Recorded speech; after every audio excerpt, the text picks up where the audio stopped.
दोस्तों बहुत बहुत स्वागत है आपके अपने YouTube चैनल लैबटेक कुमुद पर। जी हाँ दोस्तों, सतना मेडिकल कॉलेज जो कि पूर्णतः शासकीय चिकित्सा महाविद्यालय है, इसका खुद का अपना जो है हॉस्पिटल बिल्डिंग तो नहीं है, पर ये जिला अस्पताल से मिलके चलेगा। तो उसकी काउंसलिंग और ये काउंसलिंग के साथ साथ नियुक्ति आदेश पत्र भी जारी हुआ है। तो दोस्तों ये टेक्नीशियन असिस्टेंट का है, बाकी भी पैरामेडिकल और नर्सिंग कैडर के जितने जितने पद वहाँ पे स्वीकृत थे और विज्ञापित हुए थे, उनकी बहुत जल्द 1 बाय 1 जो है काउंसलिंग, और काउंसलिंग के साथ साथ जो है आपका नियुक्ति पत्र आदेश भी जारी किया जा रहा है। तो चलिए थोड़ा सा बता देता हूँ, इसमें क्रमांक और दिनांक जरूर नहीं डली है, पर ये मेल गए हैं बच्चों को, और 1-2 दिन में आदेश आपका ऑफिशियल साइट पे भी आ जाएगा जीएमसी सतना की। तो मध्य प्रदेश शिक्षा अराजपत्रित, अपन सब अराजपत्रित पदों में आते हैं।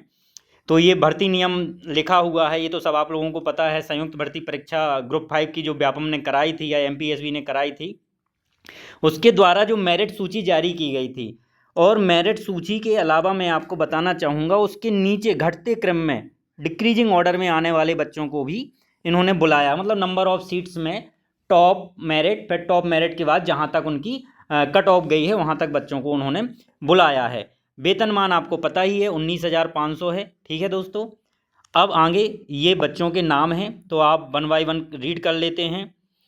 इसमें से 2-3 बच्चे हमारे पहचान के हैं। एक अशोक अमरगढ़े हमारे मित्र ही हैं, एक ये बच्ची रिमझिम सोनी हमारी स्टूडेंट ही है यहाँ जीएमसी विदिशा की। तो ये आप लोगों को 30 लोगों को बुलाया गया है, उनका क्लास दी गई है, कौन से कैटेगरी से सिलेक्शन हुआ है, इसके अलावा एड्रेस दिया गया है। नियुक्ति निम्नलिखित शर्तों के अधीन होगी, ये जरूर आपको रीड करना आवश्यक है। तो मैं 1 बाय 1 पॉइंट बता देता हूँ आपको। तो आप देखेंगे सबसे पहला पॉइंट, नियुक्ति अभ्यर्थी को आदेश जारी होने के दिनांक 30 दिवस तक, मतलब आपको सफिशियंट टाइम है। ठीक है दोस्तों, क्या है? सफिशियंट टाइम है आपको 30 दिन में आपको ज्वाइन करना है। ठीक है, और बाकी अगर 30 दिन के बाद नहीं करते हैं आप तो निरस्त माना जाएगा। दूसरा पॉइंट हम पढ़ के बता देते हैं आपको। नियुक्त अभ्यर्थी को कार्यालय में उपस्थित होने पर कार्यभार ग्रहण कराए जाने के पूर्व उनके मूल अभिलेखों का, तो ये हाईलाइट करने वाली चीज़ है। क्या है? मूल अभिलेखों का। ये सब आप जानते हो, जैसे शैक्षणिक योग्यता जो मांगी गई थी, जाति प्रमाण पत्र, मूल निवास प्रमाण पत्र, पहचान पत्र, अनुभव इत्यादि, उनका परीक्षण करने के बाद ही आपको नियुक्ति दी जाएगी। अगर ये उन्होंने नियुक्ति आदेश जारी तो कर दिया है, इसमें से अगर किसी के पास डॉक्यूमेंट्स नहीं है तो उनको वो नियुक्ति आदेश में ज्वाइनिंग नहीं देंगे। तीसरा पॉइंट पढ़ लेते हैं। नियुक्त अभ्यर्थी को सतना जिले के जिला चिकित्सालय, मतलब मेडिकल है, सीधा सीधा ये क्या है? मेडिकल आपको जो है बनाना पड़ेगा। ठीक है, तो ये पता ही है। उनके द्वारा जो एक टीम मेडिकल बोर्ड गठित होगा, उनके समक्ष होकर आपको स्वास्थ्य परीक्षण कराना होगा और उस समय प्रस्तुत करना होगा। ठीक है, वो आपको बता देंगे। आपको अलग से परेशान होने की ज़रूरत नहीं है कि आप अपने जिला अस्पताल से बना के जा रहे हैं, इधर से जा रहे हैं, वो आपको बताएंगे। मेडिकल बोर्ड जिला अस्पताल में ही गठित होगा, उससे आपको करना पड़ेगा, तो बिल्कुल परेशान होने की आवश्यकता नहीं है।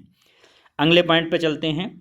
चौथा पॉइंट, मध्य प्रदेश चिकित्सा शिक्षा अराजपत्रित सेवा भर्ती, ये सब पता है अपन को, पहले ही हमने डिस्कस कर लिया है। 5वां पॉइंट पढ़ते हैं। परीक्षा अवधि में संबंधित पद के वेतनमान में, ये भी मैं आपको बता दूं कि ये आपको जो है 70%, 80% और 90% राशि का ही स्टाइपेंड के रूप में दे होगी। परीक्षा अवधि सफलतापूर्वक पूर्ण करने पर वेतनमान में वेतन देना प्रारंभ किया जाएगा। कहने का मतलब ये है, आपको पहले साल आपको 70% मिलेगी, दूसरे साल 80%, तीसरे साल 90%। एक अच्छा वीडियो है मेरा, उसको देख सकते हो आप। और इसमें साथ ही साथ आपको डीए भी मिलेगा। क्या मिलेगा? महंगाई भत्ता मिलेगा, लेकिन वो 70% पे मिलेगा महंगाई भत्ता। एक मैं 70% का वीडियो बना दूंगा कि नवनियुक्त कर्मचारियों की अगर 19,500 है, 28,700 है, 24,400 है, या 13,500 है, या 15,500 है, तो कितनी सैलरी बनेगी स्टार्टिंग में। इसमें एचआरए भी आपको 70% के हिसाब से मिलेगा बच्चों। ठीक है, नेक्स्ट लाइन पढ़ लेते हैं अपन। नियुक्त अभ्यर्थी पर मध्य प्रदेश सिविल सेवा की समान शर्तें 1961, ये तो सब दिया ही होता है कि अगर आप कुछ गड़बड़ पाए जाते हैं तो आपकी नियुक्ति निरस्त मानी जाएगी। ये सब आप लोगों को पता ही है। 7वां पॉइंट, मध्य प्रदेश शासकीय सेवक अस्थायी तथा अर्धस्थायी सेवा नियम, ये नियम भी सबको पता है, कोई ज़रूरी नहीं है ज़्यादा बताना। नियुक्त अभ्यर्थी पर नवीन अंशदायी पेंशन योजना होगी। ये पॉइंट बहुत आवश्यक है। ये पॉइंट क्यों आवश्यक है? क्योंकि आप पे एनपीएस लागू होगा। क्या होगा? New pension scheme. जो 2005 के बाद मध्य प्रदेश शासन या ये बोला जाए कि सेंट्रल गवर्नमेंट में भी चल रही है। हाँ, यूपीएस आने वाली है और यूपीएस और एनपीएस में आपको दोनों में से एक कौन चयन करना है वो आपको जब मध्य प्रदेश का कैबिनेट में ये प्रस्ताव पारित होगा, पूरा एक खाका तैयार होगा तो आपको पता चल जाएगा। बहरहाल अभी आपको एनपीएस ही होगा, 10% आपकी सैलरी में से कटेगा और 14% जो है वो सरकार में लाएगी। तो ये क्लियर हो गया आपका। नवा पॉइंट मैं आपको पढ़ के बता देता हूँ। कार्यभार ग्रहण करने की तिथि तक नियुक्त अभ्यर्थी को वचन देना होगा कि उसके विरुद्ध किसी भी न्यायालय में नैतिक पतन नहीं किया गया। मतलब सीधा सा है, जो आपका चरित्र प्रमाण पत्र है, किसी भी प्रकार का आपका कोई झोल तो नहीं है, तो वो आप ध्यान रखिए। और 10वां पॉइंट, यह नियुक्ति आदेश चरित्र सत्यापन के प्रत्याशा। जैसे मैं हमारे हमेशा बच्चों को बोलता हूँ कि चरित्र सत्यापन या तो वो कराएंगे या फिर आप करा सकते हैं। ठीक है, चरित्र सत्यापन का मतलब सीधा सीधा आपका संबंधित जो आपका पास में थाना है उसमें देखा जाता है कि कोई न्यायालयीन प्रकरण या कोई आपका थाने में कोई रिपोर्ट वगैरह ऐसा कोई दर्ज तो नहीं है, और वो बना के दे देते हैं आपको एक सादा कागज़ में। तो ये अगर वो बोलते हैं आपको समय देंगे 30 दिन का, तो आप बनवा के जाएं। हाँ, जिसका अगर ईजिली बन जाता है, 200-300 रुपये में थाना प्रभारी बना देता है, आप उससे बनवा के जा सकते हैं। आगे की लाइन पढ़ लेते हैं। पूर्व में अनियंत्र शासकीय स्वशासी निगम मंडल अर्थशासकीय संस्थान में सेवारत व्यक्ति को उपस्थिति के समय पूर्व नियोक्ता द्वारा स्वीकृत त्यागपत्र अथवा सेवारत न रहने की दशा में स्वघोषित शपथ पत्र प्रस्तुत करना होगा। देखो, ये बड़ी अच्छी सी लाइन लिखी है। इसमें दिया हुआ है कि आपका अगर आप कहीं नौकरी नहीं करते हैं तो आप स्वयं एक जो है डिक्लेरेशन फॉर्म दे देंगे कि हम कहीं पे नौकरी नहीं करते हैं। और अगर आप करते हैं, जैसे कि मान लो संविदा एम्प्लॉय हैं, तो उनको त्यागपत्र भी चाहिए, एनओसी भी चाहिए और साथ में वो सर्टिफिकेट भी चाहिए जो सीएमएचओ सर के द्वारा जारी किया गया है। अगला पॉइंट पढ़ लेते हैं अपन। नियुक्त अभ्यर्थी पर अधिष्ठाता कार्यालय द्वारा समय समय पर जारी आदेश निर्देश तो है ही है, हर एक संस्था का अपना रहता है कि ये जो है हम अपना जारी हमारी शर्तों के अधीन माना जाएगा, कम बढ़ा सकते हैं पोस्टें, क्या कर सकते हैं, वो सारी चीज़ें उनका संस्था का अधिकार है। बाकी ये देखो, इसकी जो कॉपी गई है प्रमुख सचिव महालेखागार आयुक्त संचालक लोक सेवा स्वास्थ्य एवं, ठीक है। बाकी दोस्तों मैं आपको बता देता हूँ कि ये आपका ज्वाइनिंग लेटर भी है और काउंसलिंग भी है।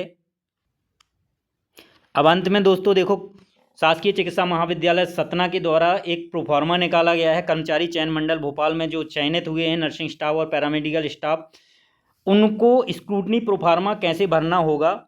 तो अभी टेक्नीशियन असिस्टेंट का निकाला गया है। पासपोर्ट साइज़ फ़ोटो चाहिए, साइन चाहिए, थंब चाहिए, पद का नाम लिखना होगा। ठीक है दोस्तों, जैसे अगर मैं भरना चाहूँ, मान लो पद का नाम तो टेक्नीशियन असिस्टेंट है। आवेदन क्रमांक जो भी आपने मान लो दिया है 1 2 3 4। अभ्यर्थी का नाम लैपटेक कुमोद या कुमोद सिंह। पिता का नाम शिव सिंह।